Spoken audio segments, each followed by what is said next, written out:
Assalamualaikum warahmatullahi wabarakatuh. Bismillahirrahmanirrahim. Alhamdulillahirabbil alamin wassalatu wassalamu ala asyrafil anbiya'i wal mursalin sayyidina wa maulana Muhammadin sallallahu alaihi wasallam wa ala alihi wa ashabihi ajmain amma ba'dah. Pada pertemuan yang ke-9 ini kita akan membahas tentang konsep rohen. Jadi materi ini adalah materi pertama pasca UTS, sehingga dari materi ini yang akan nantinya disiapkan sebagai bahan soal-soal pada saat ujian akhir semester. Ya, jadi pada saat materi-materi sebelum UTS, maka itu materi itu hanya untuk UTS, sementara yang UAS itu materi-materi yang pasca UAS, termasuk yang pertama ini adalah yang kaitannya dengan konsep rohen.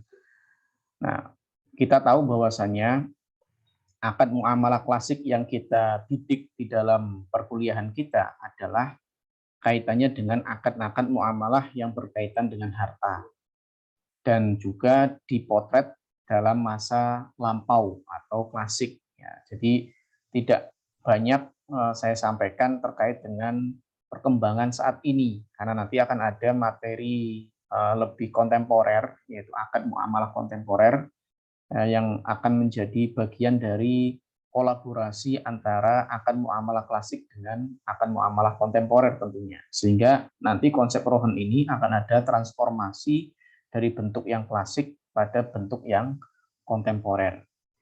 Tetapi karena kita akad muamalah klasik, hanya potretnya sekedar pemahaman kita terhadap kajian-kajian fikih terkait dengan muamalah. Secara bahasa, yang namanya rohen atau gadai adalah as-subut, yaitu tetap. Sesuatu yang tetap, tidak berubah, tidak goyah, itu namanya rohen. Ya, secara bahasa. Secara syarak ini tentunya menurut istilahnya ulama-ulama fikih. Ya. Rohen adalah ja'lu ainin maliyatin wasiqatan bidainin yustaufa minha inda ta'adzuril wafa. Menurut syarak, rohen adalah menjadikan barang ya, yang maliyah, yang berharga, yang punya nilai, dijadikan sebagai wasiqatan bidainin, kepercayaan dengan hutang yang dia lakukan sebagai jaminan tentunya. Ya, jadi awalnya adalah hutang awalnya. Nah, orang yang berhutang ini menjadikan suatu barang dijadikan wasiqatan, kepercayaan kepada orang yang menghutanginya, sehingga orang yang menghutanginya itu bisa nyaman, bisa mendapatkan kepercayaan, sehingga dengan inilah yang kemudian jaminan ini namanya rohen, yang nanti jaminan barang itu akan dijadikan sebagai barang yang dilunaskan pada akhir ketika hutang itu tidak bisa dilunasi. Jadi barang yang digadaikan tadi bisa dijadikan sebagai barang yang akan melunasi hutangnya, akan dijadikan sebagai pelunasan hutang. Kalau memang hutang yang ada itu tidak bisa dibayar. Kayak misalkan ada orang hutang 20 juta misalkan, kemudian menggadaikan motornya, dijadikan sebagai posisi kepercayaan ya, agar orang yang menghutangi 20 juta itu bisa tenang, bisa nyaman dihutangi 20 juta, yaitu dengan adanya jaminan motor. Nah, motor ini akan dijadikan sebagai pelunasan hutang 20 juta kalau orang yang berhutang itu tidak dapat membayar hutang 20 juta tadi. Itu namanya rohen. Wala yasihu ar-rohnu illa biijabin wa qabulin. Rohen itu tidak bisa dianggap sah kecuali ada ijab dan qabul. Sebagaimana yang pernah saya sampaikan bahwa ijab dan qabul ini mengalami suatu perkembangan ya saat ini. Ya, kalau sekarang sudah mulai ada tanda tangan, mungkin ada stempel, mungkin juga ada terkait dengan materai ya dan lain sebagainya. Itu sudah lengkap kalau sekarang sudah sistem administrasinya sudah sangat tertib sekali.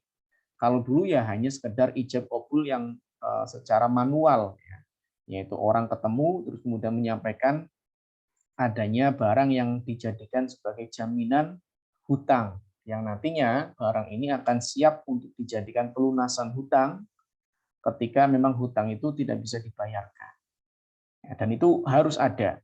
Kenapa? Karena nanti kalau tidak ada ungkapan ijab dan kabul, sehingga dianggap tidak sepakat adanya rohen.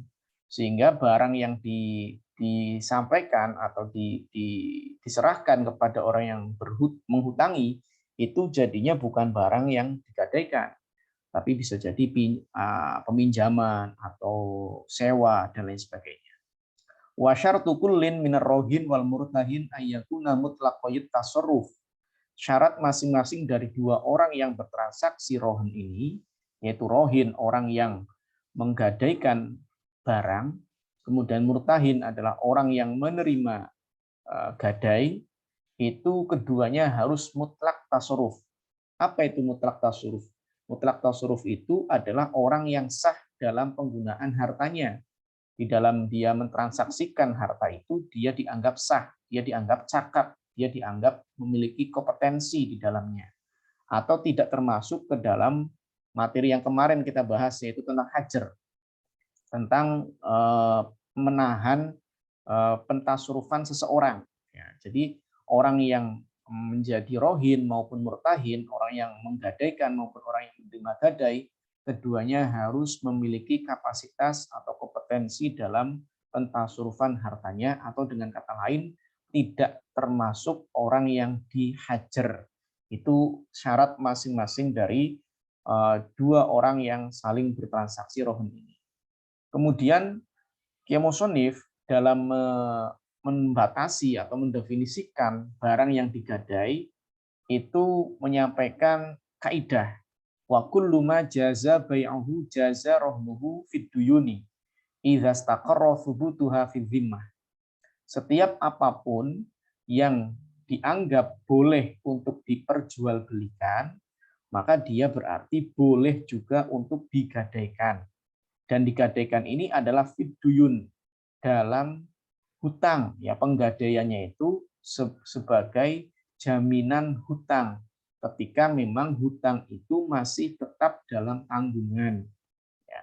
Oleh karena itu, Kiai Musonif mengecualikan kata-kata ad-duyun tadi adalah a'yan. A'yan ini yang bukan hutang, ya, sehingga itu bukan rohen, ya, bukan rohen atau barang yang diserahkan itu bukan marhun, berarti bukan barang yang digadaikan karena tidak memenuhi syarat fidduyun. Fala yasihu ar-rohnu 'alaiha ka'ainin maghsubatin wa musta'aratin wa nahwihima minal a'yan al-madmunah.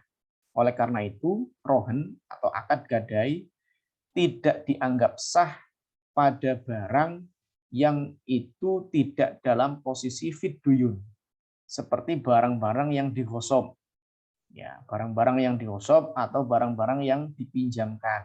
Jadi ada orang meminjam motor misalkan. Nah, orang yang meminjam motornya ternyata motor itu digadaikan, tidak boleh, tidak sah menurut rohan fi syar'i, ya, dalam menurut konsep syarak, bahwa rohan yang seperti itu tidak sah. Ya.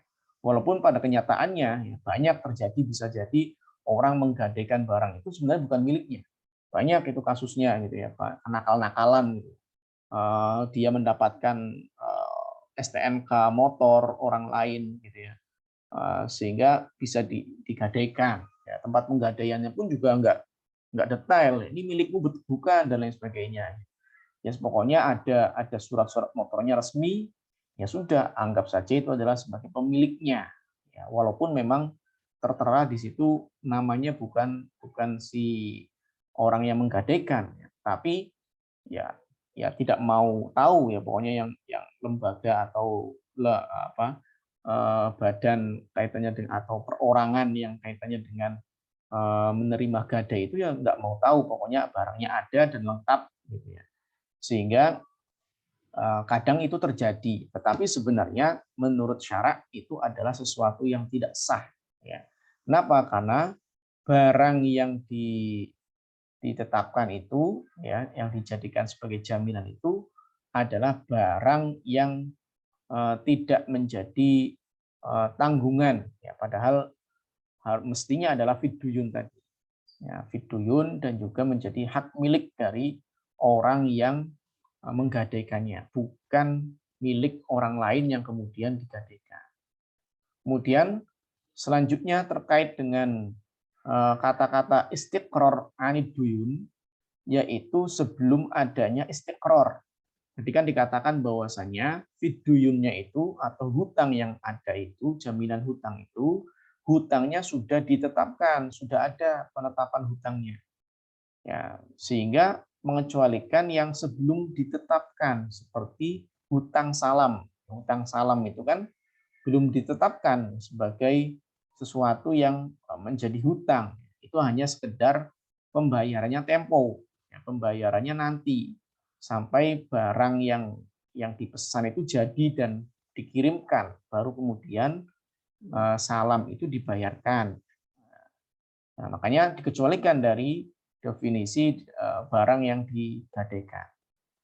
Kemudian dari harga yang pada saat khiyar. Khiyar itu adalah orang yang bertransaksi itu memilih. Biasanya si pembeli ya, menawarkan barangnya kepada si penjual menawarkan barangnya kepada si pembeli, kemudian si pembeli agak ragu, agak bingung mau melanjutkan, mau membelinya atau tidak.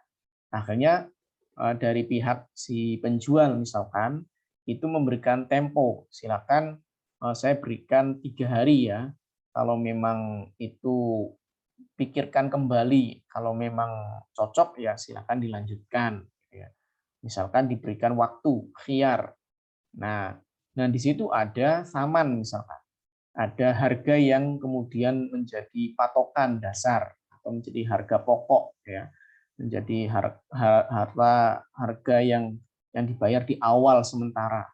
Nah, itu yang seperti itu tidak dikatakan istiqror anid duyun, ya. Tetap dalam hutang itu tidak ditetapkan. Kenapa? Karena masih dalam khiyar, ya. Khiyar itu kan belum ditetapkan, ya. Masih memilih, ya. Masih dalam posisi transisi, ya. Transisi untuk memikirkan kembali apakah mau melanjutkan akad jual belinya ataukah tidak. Walir rohin arruju'u fihi malam yakbidhu ail murtahin. Orang yang menggadaikan boleh menarik kembali barang yang digadaikan selama orang yang menerima gadai belum menerima barang yang digadaikan. Jadi kalau misalkan tadi motor akan dijadikan sebagai barang gadai, ya, barang yang digadaikan. Nah, motor ini belum diserahkan kepada murtahin, pada pihak yang menerima gadai, belum diserahkan motornya.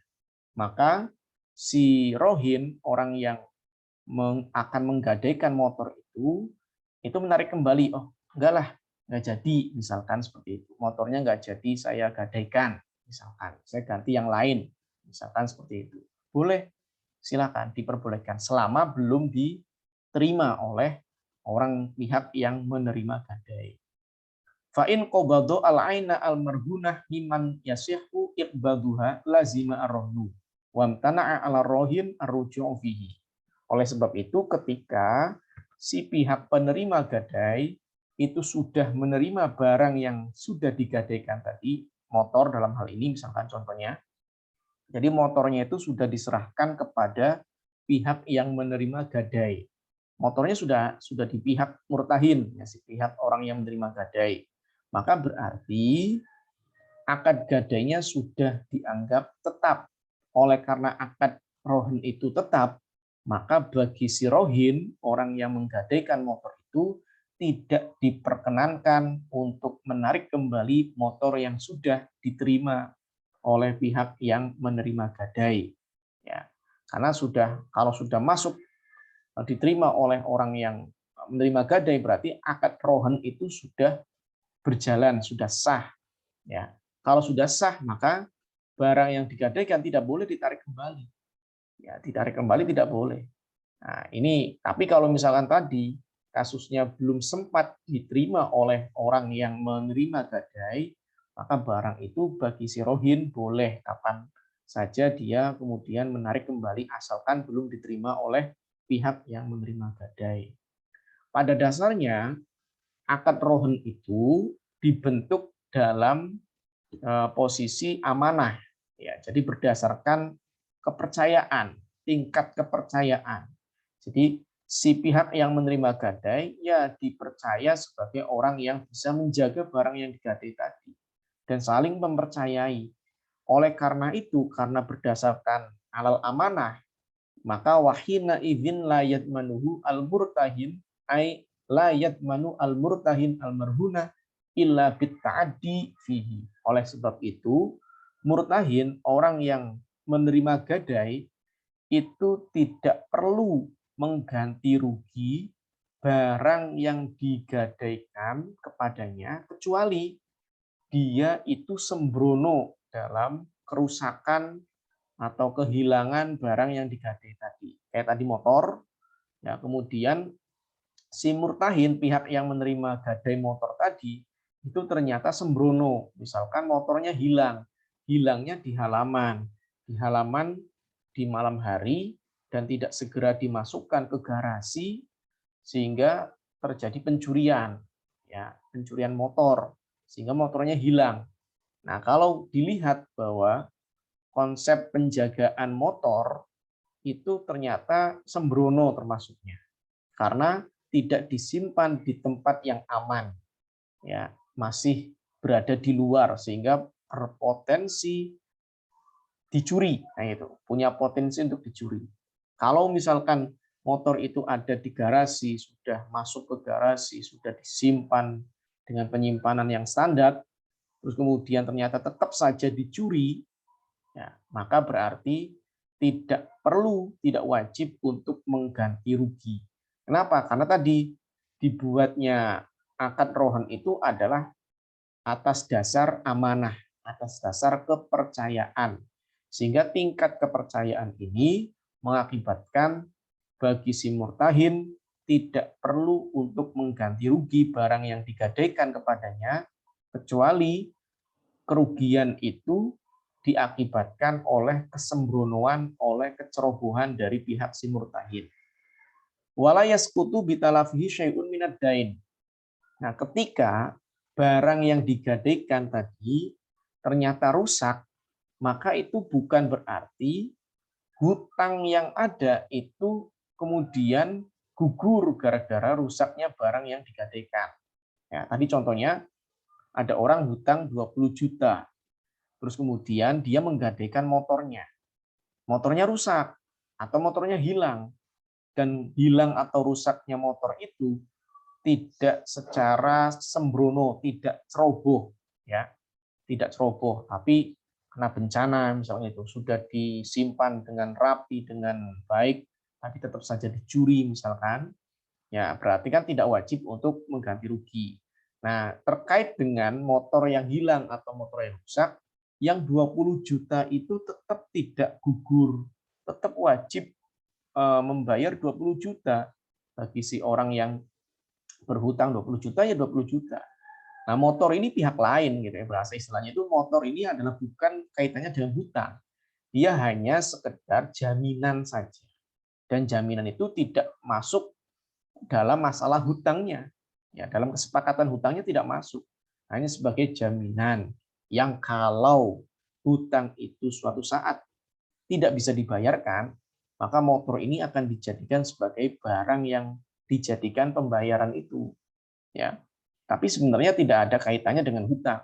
Sehingga kalau misalkan motornya hilang, motornya rusak misalkan, maka yang 20 juta ini tidak berkurang sama sekali.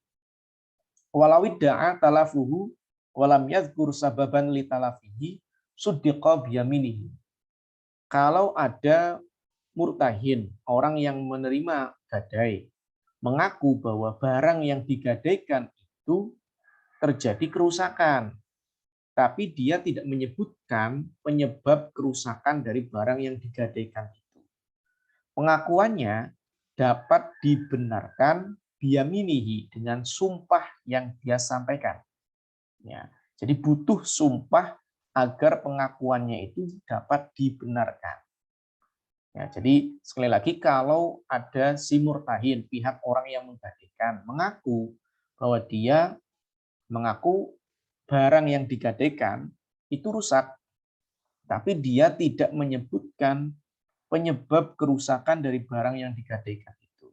Maka pengakuan itu dapat dibenarkan dengan adanya sumpah yang dia sampaikan. Tetapi fa in dzakara sababan dzahiran lam yuqbal illa bi bayyinatin. Tetapi kalau dia menyebutkan penyebab yang nyata, yang zahir terkait dengan barang yang digadaikan itu rusak dan ada sebabnya, nyata-nyata ada sebabnya dan dia sebutkan sebab itu, maka tidak diterima pengakuannya kecuali ada saksi.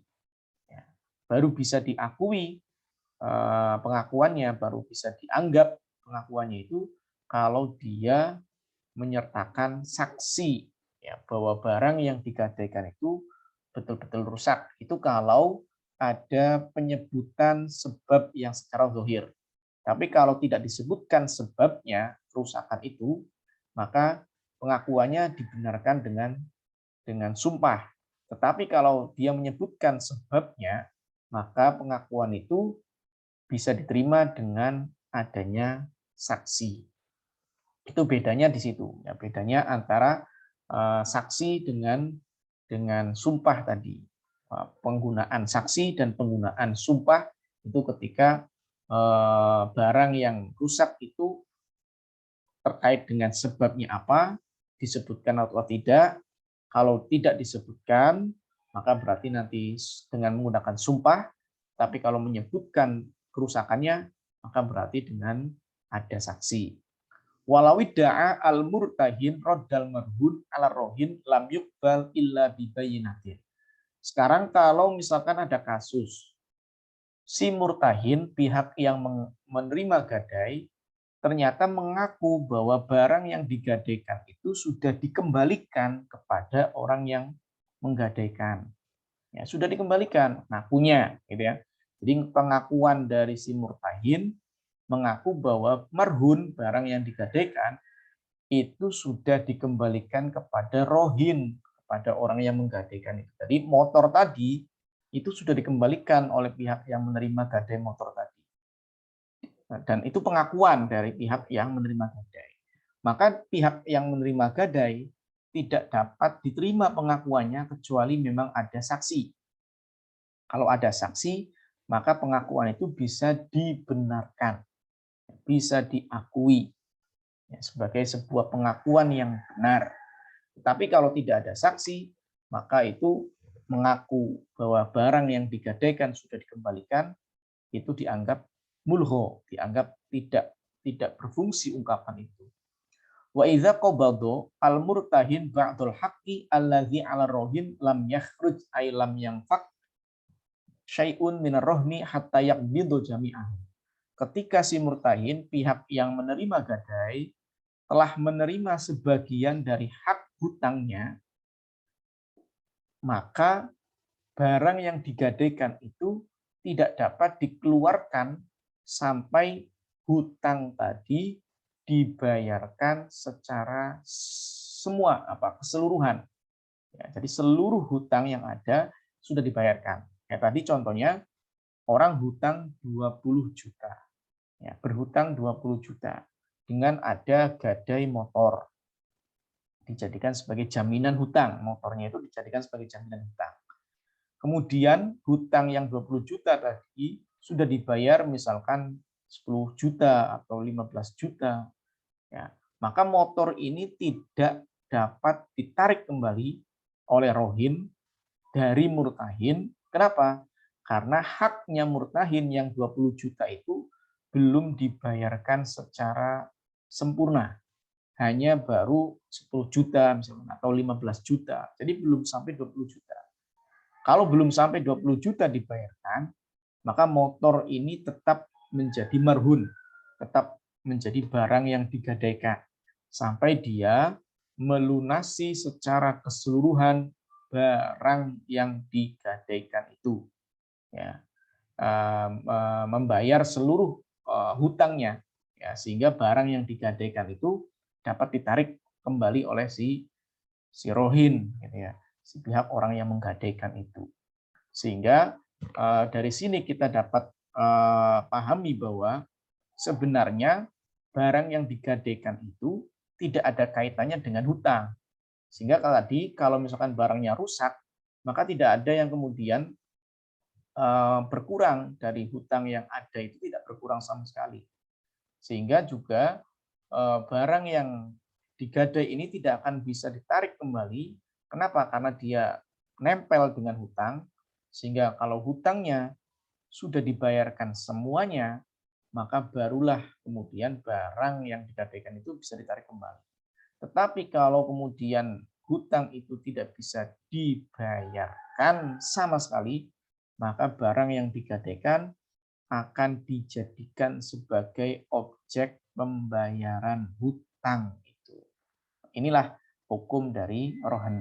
Nah, pada umumnya murtahin itu zaman dulu atau klasik itu lebih pada individu, orang yang menerima gadainya individu. Ya, saling hutangnya itu adalah per individu. Sehingga jaminannya apa? Tapi akhir-akhir ini ya itu melalui lembaga keuangan syariat atau lembaga keuangan yang lain. Makanya kan ada lembaga pegadaian gitu ya, atau juga bank juga ada sistem pegadaian juga dan lain sebagainya. Sekarang modelnya adalah lembaga atau badan. Kalau dulu memang lebih mayoritas per individu ya, karena memang dulu tidak ada lembaga keuangan, sehingga gadai itu ya pada pihak yang individu saja, orang per orang, seperti hutang biasa itu, pada hutang kepada orang per orang dengan ada jaminan. Ya. Nah, jaminan inilah yang dikatakan rohan. Jadi hutangnya tidak masuk dalam materi kita sebenarnya. Hutangnya tidak masuk dalam materi ini. Jadi yang kita fokuskan adalah posisi rohnya, ya, posisi barang yang dijadikan sebagai jaminan, ya, sebagai tingkat kepercayaan dengan tujuan agar orang yang menghutangi ya itu bisa merasa nyaman, tidak takut bahwa orang yang berhutang itu tidak bisa bayar ya, atau kabur dan lain sebagainya. Dengan adanya barang yang digadaikan, dia akan merasa nyaman dan tenang. Ya. Tujuannya rohan itu seperti itu. Karena di dalam syariat ya intinya adalah transaksi itu saling nyaman, saling tidak ada kerugian, tidak merasa diri tipu, tidak merasa ada sesuatu yang negatif gitu ya. Nah, pikiran-pikiran itu yang negatif-negatif dan sesuatu yang merugikan itu memang dilarang oleh syariat. Sehingga ketika hutang itu kok merasa dia itu seolah-olah bukan hutang, malah justru kemudian kayak semacam dihibahkan gitu ya. Jadi ada beberapa kasus gitu ya, minjam tapi nggak pernah dikembalikan karena merasanya itu adalah diberikan ya, merasa dihibahkan gitu. Makanya dengan adanya rohan ini, maka ketenangan dari pihak orang yang memberikan hutang itu akan nyata, akan terwujud ya. Tenang, nyaman, tidak was-was, tidak merasa ditipu, tidak khawatir tidak bisa dibayar hutangnya dan lain sebagainya. Itu kaitannya dengan rohan. Mungkin itu ya yang dapat disampaikan. Terima kasih. Assalamualaikum warahmatullahi wabarakatuh.